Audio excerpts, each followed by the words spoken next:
nós acabamos de começar o capítulo que fala de ação e reação, né? Isso é, ação e reação. E voltar aqui só um parágrafo para a gente entender o contexto, senão a gente começa no meio da história aqui. Vimos um homem com 40 anos aproximadamente. Era alegre, um deficiente mental. Conversava sentindo-se muito importante. Às vezes, andava com seu cavalo de pau, vendo-se em cima de um garboso cavalo. Tocava uma violina de brinquedo e cantava canções que ninguém entendia. Andava pelas ruas e algumas pessoas o ajudavam. Outras, mais por brincadeira, o contrariavam, deixando-o nervoso. Às vezes, corria através das pessoas que mexiam com ele.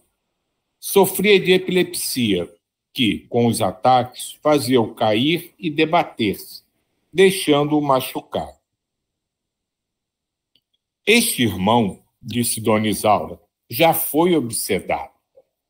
Com o passar dos anos, os espíritos que o acompanhavam acabaram por desistir da vingança. Tudo o que sente é reflexo dos erros passados. Nessa encarnação, é bem cuidado pela mãe, que por doenças sofre muito também. São muito pobres, passam por muitas necessidades. Ele, na existência anterior, era um senhor de escravos, e nessa região mesmo. Foi casado e sua mulher agora é sua mãe. Foram orgulhosos e cometeram muitas maldades. Para sustentar o luxo, deixavam os escravos quase sem roupa e com pouco alimento. Se outrora cavalgava sobre bonitos cavalos, agora anda com seu cavalo de pau. Outrora ia a saraus, onde tocava e cantava, enquanto seus escravos gemiam em sofrimento. Agora é ridicularizado enquanto dança e canta pelas ruas. Mas ele sofre. Seu espírito orgulhoso aprende num corpo deficiente, sem saúde, sofrendo ataques que o deixam caído pelas ruas. Eu achei interessante, logo no início desse parágrafo, quando ela diz que antes ele era obsediado, provavelmente perseguido por aqueles espíritos que eram escravos dele, que tinham desejo de vingança. Mas que, com o tempo, esses espíritos acabaram desistindo da vingança. Mas ele continua apresentando uma série de dificuldades que ele ressalta aqui. Tudo que sente é reflexo dos erros passados. Culpa. Então, veja como a culpa, né, o sentimento de culpa que a gente pode desenvolver, aquela história, né, de o sofrimento opcional, pode nos fazer permanecer sentindo dor, sofrendo por um período muito maior do que necessário. Ele já não tem mais os obsessores a persegui-lo, a tentar desequilibrá-lo, mas a culpa que ele carrega em si, que ele não consegue lidar com isso, ele não consegue trabalhar essa culpa, ele não consegue rever os seus passos passados e entender as necessidades de mudança e, a partir daí, trilhar um novo caminho. Então, ele fica se culpando pelos erros que cometeu. E isso causa o desequilíbrio nele. E traz um monte de alterações que talvez ele, nesse momento, ache que são importantes, necessárias e até fundamentais para que ele recupere talvez o equilíbrio ou encontre de novo a alegria de ser um ser do universo. Mas que não é necessário que isso aconteça com a gente. Basta a gente ampliar os nossos horizontes, abrir a nossa mente, refletir e saber ouvir aqueles espíritos que se aproximam de nós para nos ajudar. A culpa que muitos de nós acabamos, em alguns momentos da nossa vida, gerando e carregamos conosco, é um fator de grande desequilíbrio que a gente precisa aprender a lidar com os nossos erros, com os nossos deslizes e trabalhar para vencê-los e não ficarmos estagnados nos culpando pelos erros que cometemos.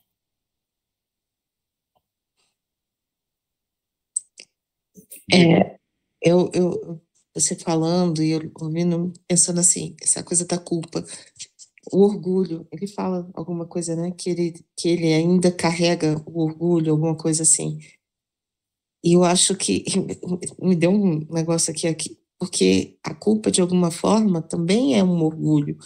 É o orgulho, tipo assim, eu errei, não aceitar que a gente é humano no sentido que a gente erra. Não aceitar que erramos, tentamos acertar, erramos de novo, às vezes acertar. E esse orgulho de não poder errar, né?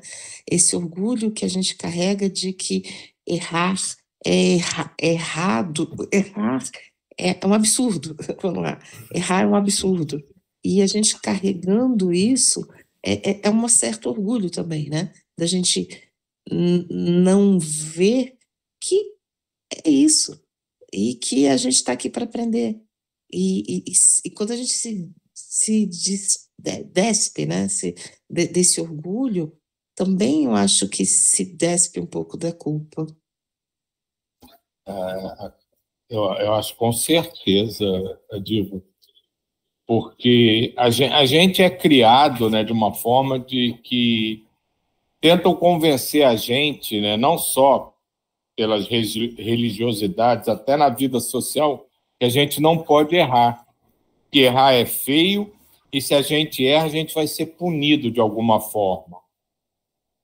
E isso faz mal a gente achar que não pode errar em hipótese alguma, porque nos remete ao orgulho, à vaidade que a gente tem ainda, alguns mais fortes, outros mais fracos, mas que acho que todo mundo aqui na Terra ainda tem o seu orgulho, a sua vaidade, e acha que você é, às vezes, perfeito, que pô, você errar é uma tragédia monumental. Como você pode ter errado se você é tão inteligente, você é tão esperto, você é tão bom? E não começa que a gente já nem aceita se alguém disser que a gente errou, se a gente cometeu algum deslize. E tudo envolve o nosso orgulho, a nossa vaidade. E aí vem, né, a contrapartida, né, que acho que o maior exemplo que a gente tem aqui para elencar é o próprio Francisco na história da humildade, né? Que o desenvolvimento da nossa humildade começa a aparecer quando a gente começa justamente a entender isso, que nós somos factíveis de erro. Nós estamos aqui para experienciar coisas que talvez a gente conheça ou não, mas que estão embotadas na nossa mente, no nosso íntimo, e que talvez a gente não saiba lidar com elas ou realizá-las em sua plenitude. E quando a gente acha que errou, e esse erro vem sempre do nosso ponto de vista, né? Não quer dizer que esteja errado ou esteja mais ou menos errado. É dentro do nosso entendimento, a gente acha que cometeu um deslize ou cometeu alguma ação que é nefasta, a gente começa a se autopunir. E esse autopunição vem carregado de culpa. E isso vai desequilibrando a gente. E se a gente não consegue lidar com isso, entender que nós somos aprendizes, somos alunos. Como uma criança vai aprendendo a ler e troca letras, e vai escrever, escreve errado, e às vezes sente vergonha porque os outros riem. Da mesma forma, a gente vai lidando com isso e achando que a gente não pode errar. Mas a gente tem que se conscientizar que nós erramos já muito, continuamos errando, e ainda temos um bom tempo pela frente cometendo bastante desatinos, até chegar a um equilíbrio em que a gente possa, em cada situação, ponderar, não, esse caminho ou esse caminho, não, esse é o caminho. E como você disse, está intimamente ligado ao nosso orgulho e à nossa vaidade.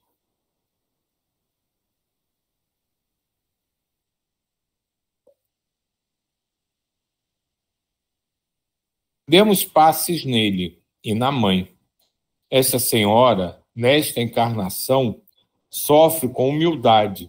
Oramos por eles. Vimos um mudo, também deficiente mental, que andava perambulando pelas ruas da cidade. Estava a sentir a reação de uma vida anterior de caluniador, intriguista. Desencarnado, teve o remorso destrutivo que danificou suas cordas vocais e o cérebro físico. Abusou da inteligência para prejudicar muitas pessoas. Estava inquieto, tinha dores no abdômen. Fizemos um círculo de oração, ele se acalmou, emocionou-se e chorou. Frederico elucidou. Ele sente as emanações do carinho, pois recebeu bem nossos fluidos. Que seus sofrimentos sejam a aprendizagem de que necessita. Que ele aprenda para não mais errar. Vimos um aleijado numa cadeira de rodas.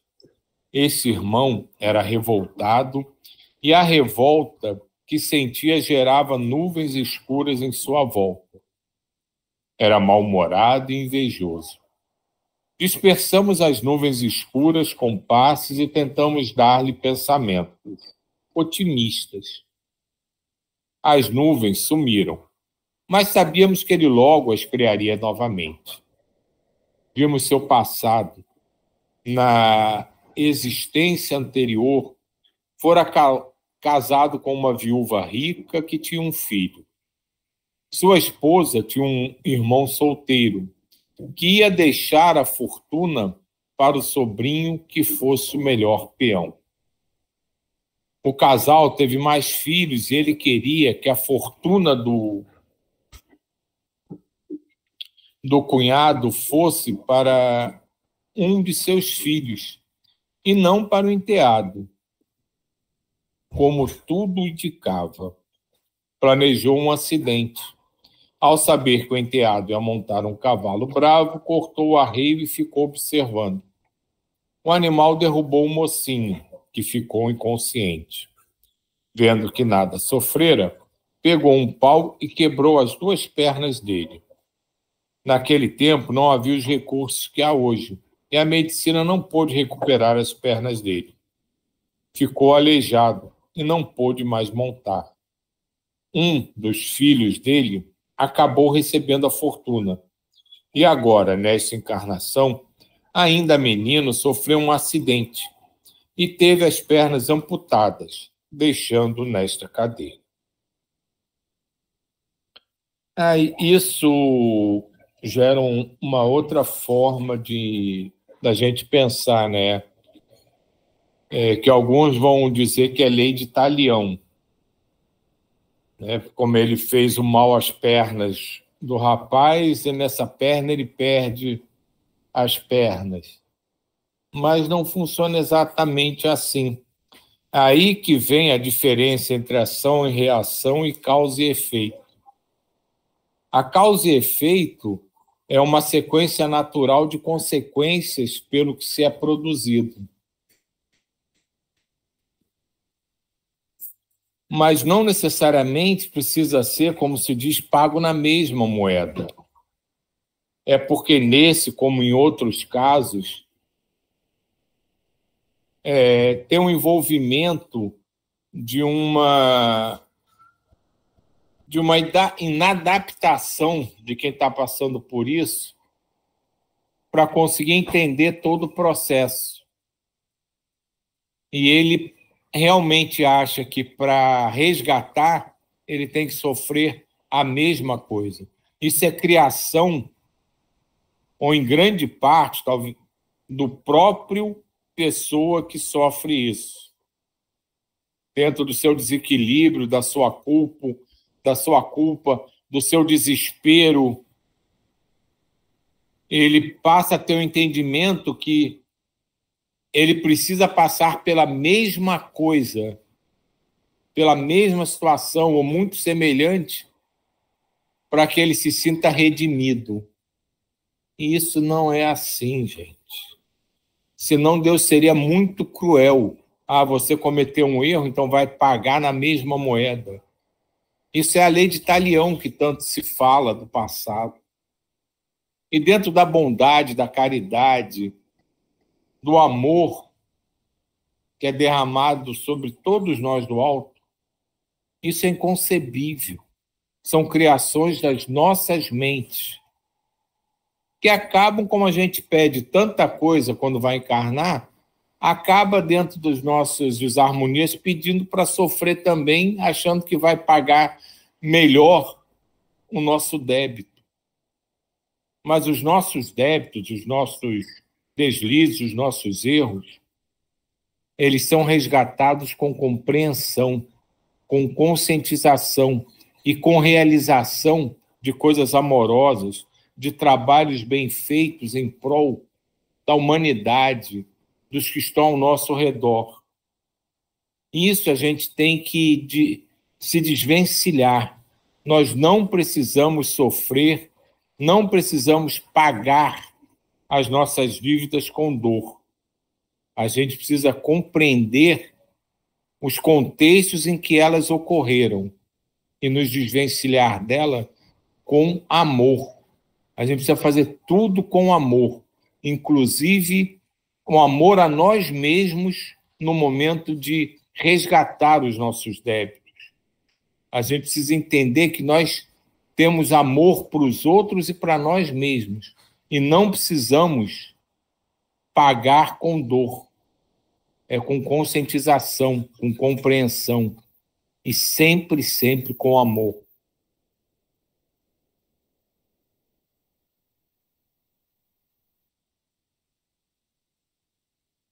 Na revolta, diga. Pegando esse gancho, tudo que você falou aí, isso é fato, a gente nem questiona. Mas sabe o que eu acho interessante, Silvio? Como você falou, nós somos seres milenares, e dentro desses seres milenares existe o sentimento de culpa que é punição. Então, o que eu estou querendo falar? O amor cobre uma multidão de pecados. Mas eu te digo, quem acredita nisso pode falar só da boca para fora, mas a consciência dele não teve essa compreensão. Isso que eu quero falar são grupos pequenos como nós que têm essa compreensão e esse entendimento. Mas é muito comum as pessoas pedirem misericórdia de Deus e saber que não é merecedor daquela misericórdia. É muito comum. O amor cobre uma multidão de pecados, ele não se convencer, ele não se convence. Essa compreensão tem que partir do espírito dele. E isso que você acabou de falar aí exige que um amadurecimento do ser. E na situação que nós estamos, são poucas pessoas que têm esse amadurecimento. Então, a grande maioria é o quê? Bandido bom, bandido morto. Isso é 90% da população. E aí, daí sucessivamente. Então, o sentimento de culpa é coletivo, é muito forte. Salvo algumas ilhas isoladas, é só isso. Certamente. Isso me lembra até a história de um filme que eu vi já há muito tempo, que o personagem principal era um grande lutador pelo fim da pena de morte lá no país dele, que acho que era até os Estados Unidos mesmo. Então ele fazia campanha, palestra, e no decorrer do filme, um homem desequilibrado passa a perseguir a família dele. E, para encurtar a história, no final, ele, que era um dos maiores defensores do fim da pena de morte, né, naquele país, mata esse indivíduo. E é exatamente isso que você estava falando, Jair. no nosso íntimo ainda tem muita escuridão disfarçada. Mas, como você mesmo às vezes nos lembra, a gente está no caminho, né? E vai trabalhando e vai se conscientizando. E muitas vezes a repetição, né, como a gente fala aqui muitas vezes, né, dos livros que repetem os temas, das mensagens espirituais, né, que repetem os mesmos avisos, né, que a gente até comenta, isso aqui já se falou, é a mesma mensagem, é o mesmo livro de 100 anos atrás, está falando da mesma coisa. É a insistência da lembrança. Faça desse jeito, faça desse jeito. Em uma hora, a gente vai fazer. Esse texto está me chamando muita atenção. Vou voltar à história do orgulho, porque necessariamente, vamos dizer assim, essa figura do quebrou as pernas, quebrou a perna de novo, né? Tudo bem. Não quer dizer que ele vai evoluir nem um pouquinho, né? Ele só está reforçando o orgulho dele. Eu sou. Às vezes a gente até acha que a gente. Não, eu vou passar por isso, já que eu fiz isso, eu vou passar por isso porque eu devo passar por isso, e eu sou forte, e eu vou conseguir, e não sei o quê. É sempre. A gente é muito assim, né? Eu vou passar. Essa culpa ou essa coisa toda, não, eu vou ser forte, eu consigo, eu vou passar, eu mereço passar por isso porque eu fiz isso, mas é sempre eu, né? Eu estou pensando muito nisso agora. Real. Diga, Jay. Poxa, que coisa linda, Diva. Isso que você falou foi justamente o que o Silvio acabou de falar. E quando não tiver conscientização, não vai resolver nada. Só vai resolver quando ele começar a sair desse orgulho e ter amor. Amor, fazer trabalho de caridade, amor, orar, estender a mão, dar um sorriso. Tem várias formas dessa coisa de se sacrificar pelo próximo. Nada disso. São coisas simples que exigem uma educação comportamental perante o próximo, ou seja, amar ao próximo, amar a Deus sobre todas as coisas, e o próximo como a si mesmo. Então, isso que você acabou de falar, isso que o Silvio também falou, que precisa da compreensão. E cuidar dentro da gente esse orgulho, esse monte de troço que está dentro da gente, que quando a gente pede misericórdia, Senhor, me ajude, que eu não vou mais pecar, mas ele sabe que dentro dele ainda ele não merece aquilo, porque ele se julga culpado. Esse sentimento de culpa, esse ranço que vem, nós somos seres milenares, pessoal, então ele não vai ser assim, em instalar de dedos. Nós já temos essa vivência pelo nosso passado, que nós já tivemos, fomos seres mais evoluídos para nós estarmos aqui. Nós já tivemos uma mãozinha no amor, entendeu? Uma mãozinha, uma visão de que existe, além da ação, além da lei da ação e reação, existe a lei do amor. Nós estamos caminhando para isso. Nós já rompemos isso, por isso que a gente tem essa compreensão. Claro que dentro da gente ainda vê alguns ranços do passado, dessa, sim, olho por olho, tal, eu mereço isso. Isso, claro que tem. Mas a gente consegue controlar, pelo menos eu estou falando por mim, tá? É isso só. Esse aspecto que a Diva levantou é interessante, né? Se a gente, em coisas muito menos drásticas, né, depois descobre que combinou e quando chegou aqui esqueceu, imagina outras mais importantes, né? E acho que todo mundo já encontrou pessoas que têm dificuldade, seja de doença, seja de outro tipo de ordem diferente, mas que se revolta, que tem raiva daquela situação.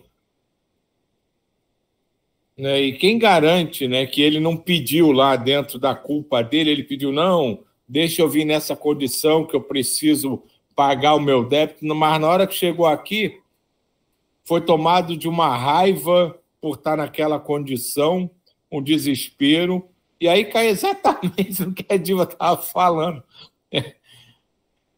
Você se acha capaz, forte, mas chega aqui e sucumbe. Quem viu aquele filme, né, o Nosso Lar 2, que a equipe toda se prepara, quando chega aqui, todos eles não passaram nem perto do que tinham se programado para cumprir. Inclusive, um se perde assim loucamente. E quem acaba sustentando com isso são as duas esposas lá, que vinham na retaguarda, que vieram no processo na retaguarda, não eram eram coadjuvantes daquele processo, mas se tornaram os principais, porque os principais todos se perderam no caminho. E estavam preparados, estavam lá, já eram de uma certa compreensão, conscientização. Então, tem essa vertente da Terra que ela é muito cruel com a gente. Porque quando a gente bota o pezinho aqui na Terra, a coisa fica muito diferente de quando a gente está lá volitando no espaço.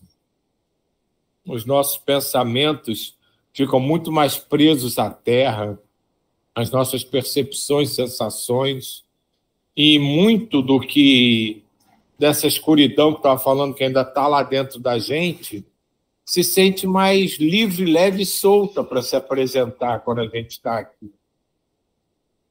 Até porque as nossas consciências ficam muito embotadas e a gente não consegue pensar direito. Então, dentro disso que a Diva estava falando, muito dos nossos percalços são do nosso orgulho, da nossa vaidade.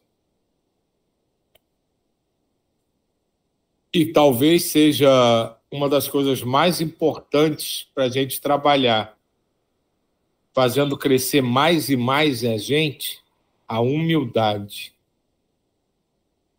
A humildade do serviço, da compreensão, do amor, da entrega,